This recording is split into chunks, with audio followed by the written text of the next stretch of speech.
Hi, you're listening to the Apologist Bookshelf, and I'm Gary Zacharias. Sure appreciate you listening today. I'm back for about a third look. I think it's going to be the third podcast on Culture of Doubt. The whole title is Truth in a Culture of Doubt by Kostenberger, Bach, and Chatraw.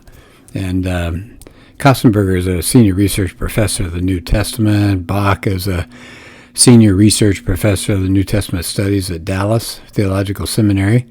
And then there's Chatraw is associate professor of theology and apologetics at Liberty.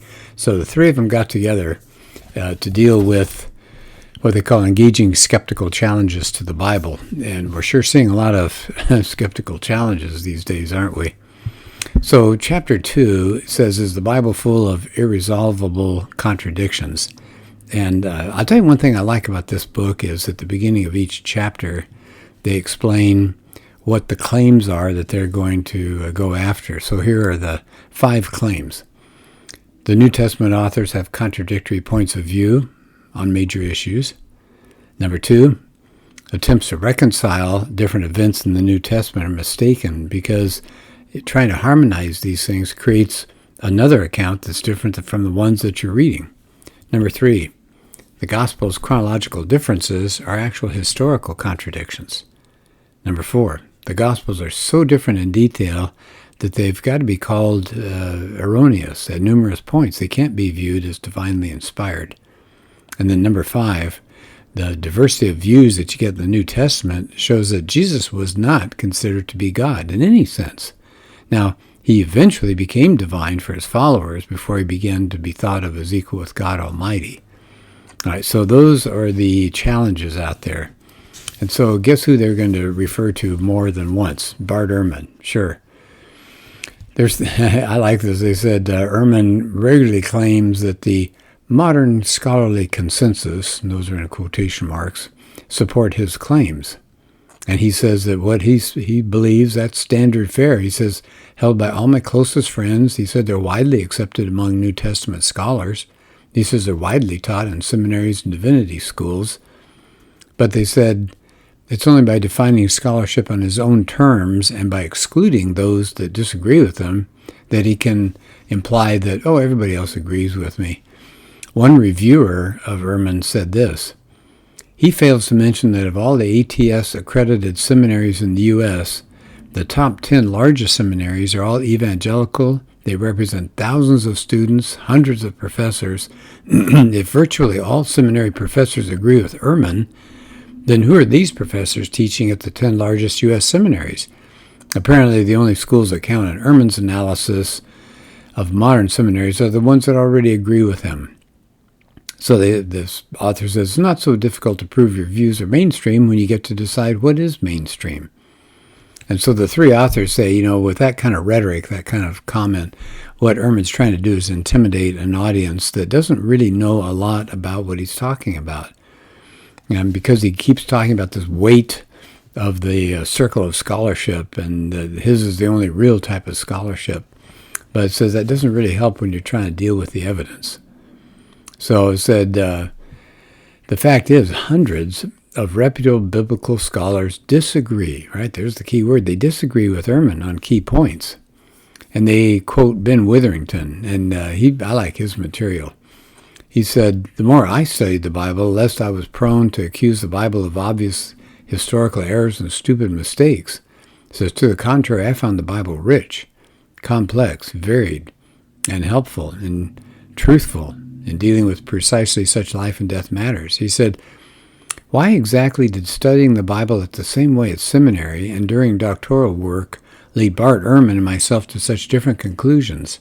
In my case, my faith in the Bible was strengthened, but the opposite seems to have been the case with Bart. Yeah, and then Witherington ends by saying, some of this clearly has to do with presuppositions. Boy, that's exactly right. Presuppositions are the views that you bring before you start studying. So, for example, let's say in the area of science, if you believe there's no God, then what are you going to do with evolution? You're going to say, well, evolution had to come about on its own, and so you're going to work within that structure because you don't think there's a possibility of a God creating life. All right, so talking about Ehrman, back to Ehrman here. He says, if the New Testament is inspired, he said it would have to have been copied a certain way. You'd have to be just about absolutely certain about every reading and translation. And then the Bible should have books that say the same things in almost exactly the same way. And Ehrman says, well, the Bible didn't meet those expectations, so he walked away. He began to see diversity as contradictions. So they said, despite Ehrman, they said when you look at the New Testament documents, it said all of its diversity is unified around a cluster of central themes, and it culminates that story that's in the Old Testament about salvation coming for people. So these authors say it's been demonstrated there are at least three motifs that are in the major New Testament authors. Three, right? And in other words, these are the three main issues that the New Testament holds together. One, there's one God. Two, Jesus is the Messiah, an exalted Lord. And number three, the Christian community has been entrusted with the proclamation of the gospel. So we've got these three pillars, these authors say. So then the question becomes not whether the books all say exactly the same thing, but whether they bear witness to the same Jesus and to the same one true God and his wisdom. So they said, if you look at the New Testament, it is unified. It picks up the story narrated in the Hebrew Scriptures. Right? It's got the story about God creating humans, and then people turn away, and then you get judgment. And it ruined all of creation, but God is going to bless the world through the nation of Israel. This is the whole story there. God promises to raise up a king like David to rule forever. And then we come to the New Testament. What do we hear? That story is picked up. And David's future king will be Jesus. He blessed the world through his life, death, and resurrection. So the New Testament's unity doesn't mean you tell the same story identically. It weaves together different scenes and different events and even different genres, meaning different ways to write. And it presents Jesus' first and second coming and the implications of him being in this world. And the early church, they say, viewed that diversity as an advantage, not a liability. For example, did they get rid of 4 Gospels and just keep one, just to be an exclusive witness? No. The early church knew that having 4 sources are better than one. They give a richer picture of Jesus, don't they? So they said, yes, there is legitimate diversity in the New Testament, but does diversity mean disagreement? And they say no. All right, so here's claim number 1. The New Testament authors have contradictory points of views on major issues, right? That's one of the things Bart Ehrman has said. Oh, it's a contradictory perspective on different issues. So they've mentioned Craig Blomberg, who says, in the midst of scriptural unity, so don't lose sight of its diversity. You've got different authors writing. They wrote in different times. They wrote in different places. They had different audiences in mind, and they used different literary genres, like letters, for example, and biographies and things like that. So each book has distinct, unique purposes and themes. So you can tell there's a huge difference between Ehrman and Blomberg there. So Blomberg sees the New Testament documents as, yes, they express different yet compatible theologies. But Ehrman just doesn't see anything that unifies them, and he sees any difference as a contradiction.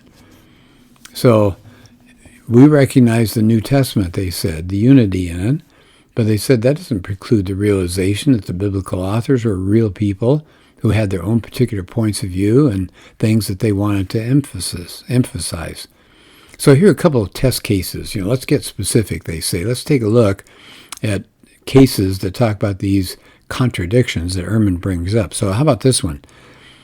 Ehrman mentions that Mark and Luke have different depictions of the crucifixion. In Mark, Jesus dies in despair. He doesn't seem to know what's going on. In Luke, Jesus is in complete control. So many scholars say, yes, that there seem to be different perspectives on Jesus' life and also his death. So is that fair? Can 2 authors highlight different aspects of Jesus' death? Does that make them incompatible? Well, first of all, they say the gospel writers never claim to give an exhaustive account of everything that happened on the cross. Each evangelist was free, right? Free will. They could pick and choose from the various details of that day. Mark indicates Jesus let out a second cry. Yes, he did say, my God, why have you forsaken me? But he cried out something else. The four canonical Gospels provide other details and other utterances. So it's reasonable to assume that Jesus experienced diverse emotions as he died on the cross. Well, for heaven's sakes, he's human, of course. Ehrman claims that Jesus, in the book of Mark, dies in agony. He's not even sure of the reason for his death. Oh, well, but earlier in Mark, Jesus had told his disciples why he had to die. Mark 10. For even the Son of Man did not come to be served, but to serve and to give his life a ransom for many. There are three related accounts in Mark where Jesus does predict his death.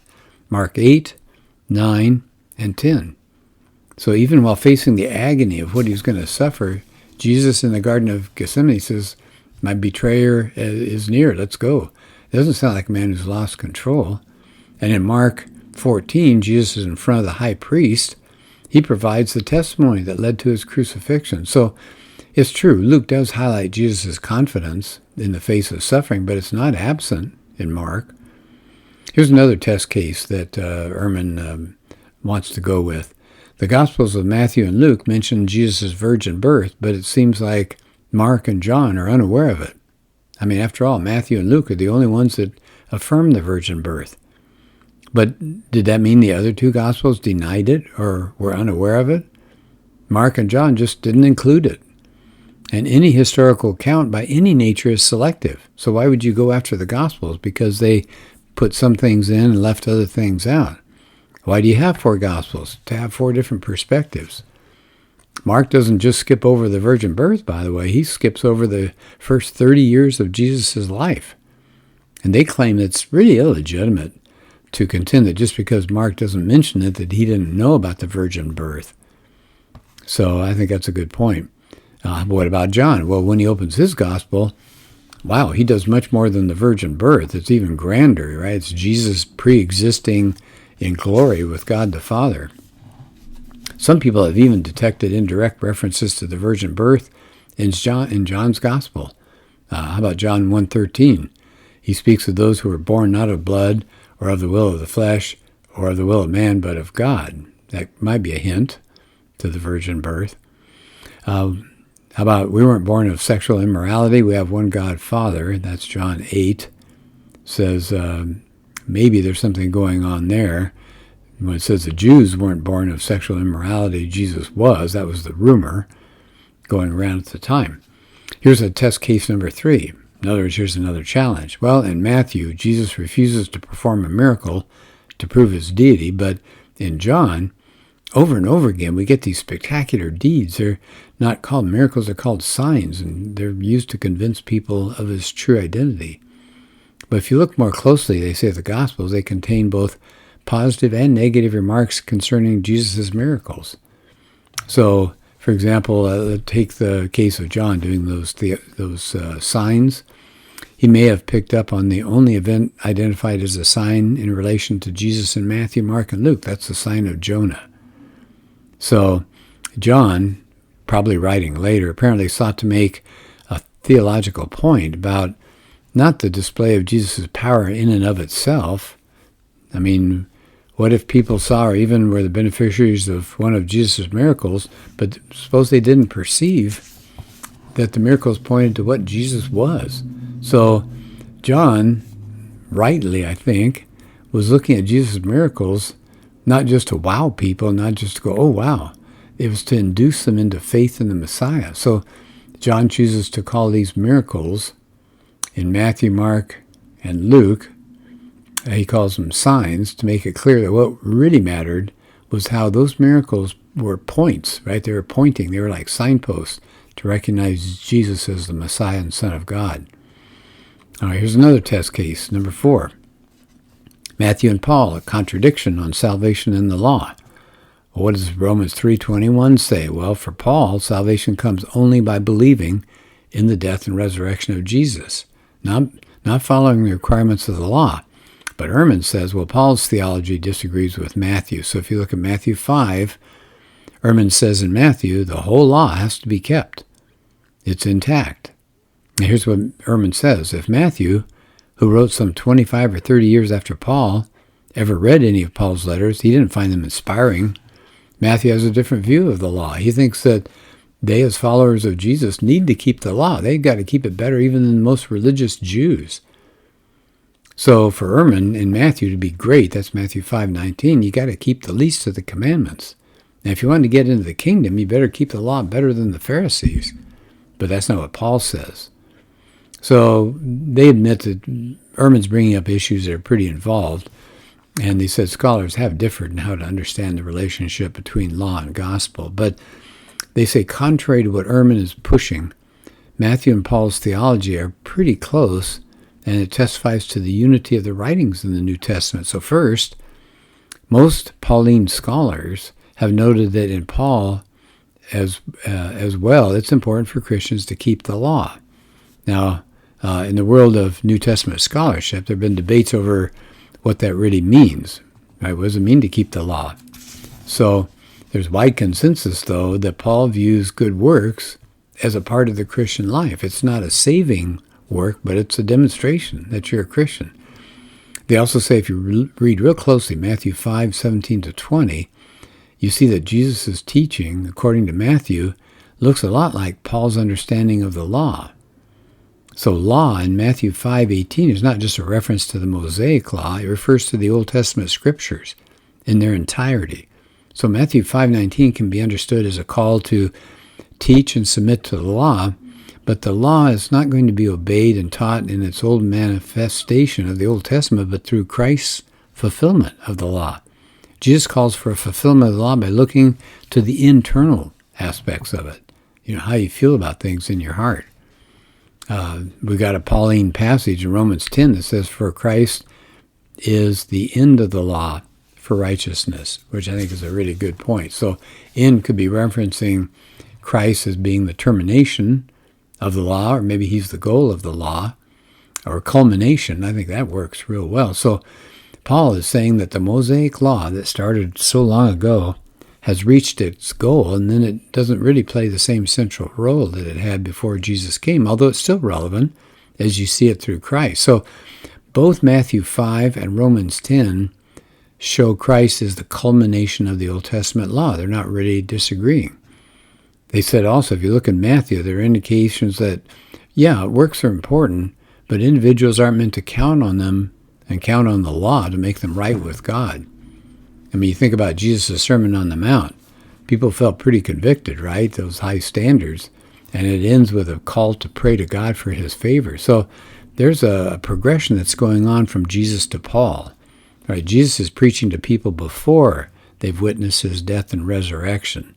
And so it's a little different view of things there. How about another claim? Maybe we'll just do a couple more here. Attempts to reconcile various events in the New Testament are mistaken. Right? You create another account trying to harmonize them. That's different than the ones being read. So Ehrman is saying it's illegitimate to even try to reconstruct from the Gospels some unified account. You can't do it. Harmonization doesn't work. And these three authors agree it could be messy. So, for example, Matthew 12, Mark 2, and Luke 5 all have a story. Jesus and his disciples are walking through a grain field on the Sabbath day, and they're picking off grains, heads of the grains as they're eating. They're hungry. And some of the Pharisees see that. Now they're being accused of breaking the law. So Jesus responds, and he recalls a 1,000-year-old scene from King David's early life. When they were hungry, David and his men were hungry, and they ended up eating sacred loaves dedicated for the worship of God. The priest gave them those consecrated loaves anyway. The priest's name, according to 1 Samuel 21, was Ahimelech. Now, Mark is the only one of the gospel writers who says, who when they recount the event, they tell the old story, says it occurred when there's a high priest named Abiathar. So now, which is it, Ahimelech or Abiathar? So it said that sent Bart Ehrman over the edge, said God can't keep his high priest straight. And it says, it's possible these two names got confused. Said anybody could see that. But there's some reasonable explanation for that. Well, for example, the Greek word epi, used in Mark 2, right before Abiathar, the high priest, is normally translated upon. But that doesn't really make sense. So maybe epi was being used to talk about the time the event took place. So when people talk about the climate of American culture, they'll talk about the Eisenhower administration. Well, what they mean really is the 1950s. Well, Eisenhower didn't come in until 1953. So Abiathar, who is a much more recognizable high priestly name, says it might have been the quickest connection for Mark's people to recognize. Okay, so maybe it was indicating location, for example. So the passage from 1 Samuel that Mark is talking about falls right before the first scenes involving Abiathar. So it wouldn't be unusual for him to use that name as a kind of a title for a section of the scripture to which he's referring. Okay, then we get one more example. Ehrman takes the account of Jesus' trial in front of Pontius Pilate, and he says, contradiction between Mark and John. Mark's account is short and straightforward. Jesus doesn't say much. Pilate doesn't declare him innocent. But John's account is a lot longer. Jesus has a lot more to say. Pilate declares, I don't find any guilt in this man. Now, these three authors that wrote this book, Truth in a Culture of Doubt, say, yeah, there are some differences, but why Ehrman thinks those are discrepancies, he said, is hard to understand. What you're getting is different perspectives. I think that's the key to this whole section. It's different perspectives by different authors looking at the same event.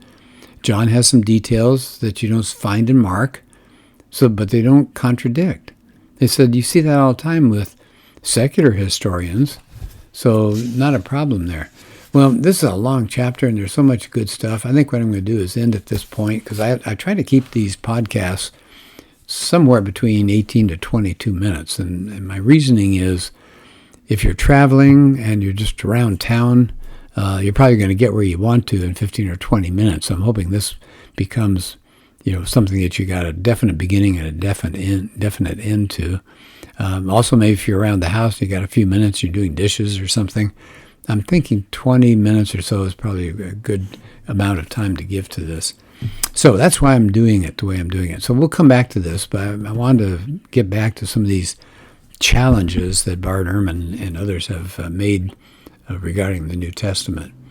I think Ehrman is working hard to get people to, I guess, what's the word there? They're going to believe everything that he's saying without really doing the hard work themselves of looking. So I know some of the stuff we were talking about is kind of difficult to comprehend when you're just out in the yard working or walking in the neighborhood or something. But the point is, there are plenty of ways to put these pieces together and not see them as contradictions at all.